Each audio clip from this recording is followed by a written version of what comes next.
र मेरो च्यानलमा सबैलाई स्वागत छ है। के भन्न चाहन्छु भने तपाईँहरू कसको दुईवटा पेआउट एकाउन्ट बनेको छ है।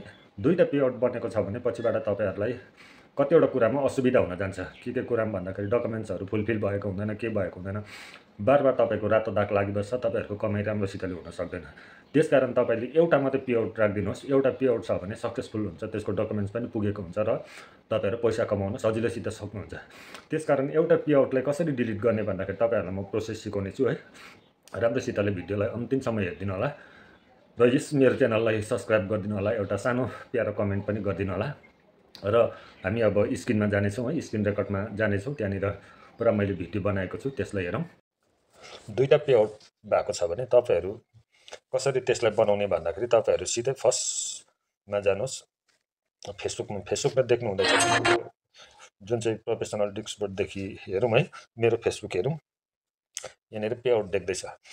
पेआउट देखेपछि यो मेरो एउटा रिजेक्ट भइसकेको छ है। यसलाई म ट्रान्सफर गर्न चाहन्छु। यहाँबाट तपाईँको कुनै अप्सन नभएको कारणले गर्दाखेरि हामी सिधै जानेछौँ है।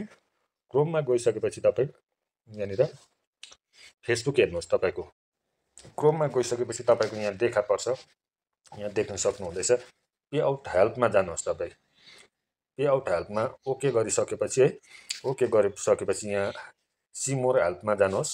त्यहाँ गइसकेपछि तपाईँको अप्सन दिन्छ है, जुनै पनि एउटा अप्सनमा गर्नुहोस्। तपाईँले फर्स्टकै अप्सनमा गर्ने मैले है, फर्स्टको अप्सनमा गर्नुहोस्।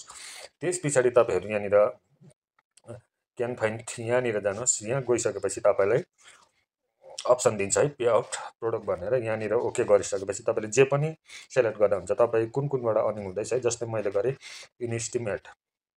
इन्स्टिमेट गरिसकेपछि यहाँनिर लेख्नुपर्ने हुन्छ है। तपाईँले मेरो पुरानो पेआउट यति यति हो, त्यसलाई म डिलिट गर्न चाहन्छु भनेर टक टक टक लेखिसक्यो। लेखिसकेपछि डियर फेसबुक टिम यस्तो यस्तो लेखिसकेपछि तपाईँ यहाँनिर सेन्ड गरिदिनुहोस्। सेन्डको बटनमा है, सेन्ड गरिसकेपछि तपाईँको 2 दिन या 3 दिन 4 दिनमा तपाईँको जुन चाहिँ त्यो कम्प्लेन छ त्यो पुगेपछि तपाईँको त्यो फेसबुकलाई डिलिट गरिदिन्छ। बुझ्नुभयो? Thank you.